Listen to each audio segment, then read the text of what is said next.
గణేశాయ నమః.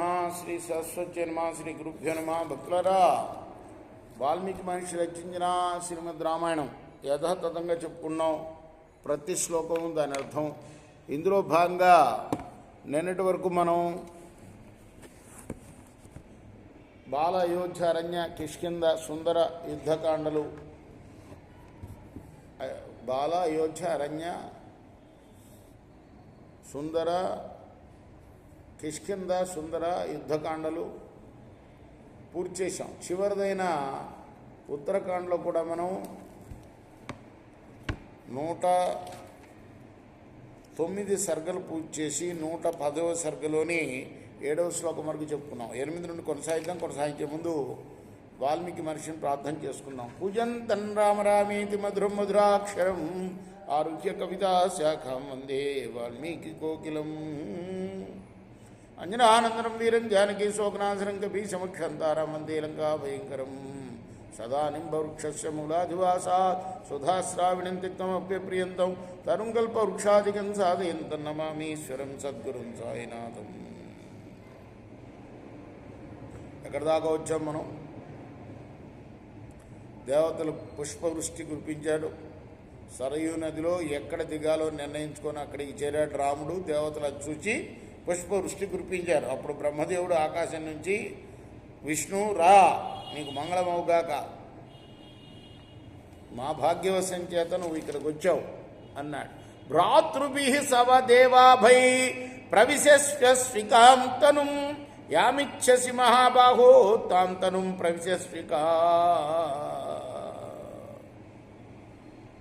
అయ్యా, నీ దేహంలో నువ్వు ప్రవేశించు.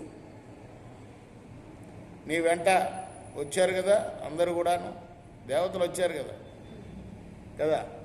నేను సహాయం చేసిన వాళ్ళందరూ దేవతలే కదా, వాళ్ళతో పాటు వచ్చేవయ్యా. నీ దేహంలో దేనిలో ప్రవేశించాలని నువ్వు కోరుతావో దానిలో ప్రవేశించు. వైష్ణవీం వా మహాతేజో యద్వాకాశం సనాతనం త్వం హి లోకగతిర్దేవానత్వాం కేచిత్ ప్రజానతి ఋతే మాయాం విశాలాక్షిం తవ పూర్వపరిగ్రహం త్వామచింత్యం మహద్భూతమక్షయం చాజరం తథా యామిచ్చసి మహాతేజస్తాం తం తను ప్రవిశస్వయం. ఆ వైష్ణవ శరీరంలో కానీ నిత్యమైన శుద్ధబ్రహ్మ స్వరూపంలో కానీ, పరబ్రహ్మ అంటాం కదా, పరబ్రహ్మ అంటే బ్రహ్మ కాదు, బ్రహ్మ తండ్రి, అర్థమైందా? అందులో కానీ ప్రవేశించయ్యా. నువ్వే లోకాలకి గతివి. నువ్వు అనాది సిద్ధంగా ఉన్న విశాలమైన నేత్రాలు గల మాయ చేత తప్ప మరెవరి చేత కూడా ఊహింపశక్యం కానివాడివి.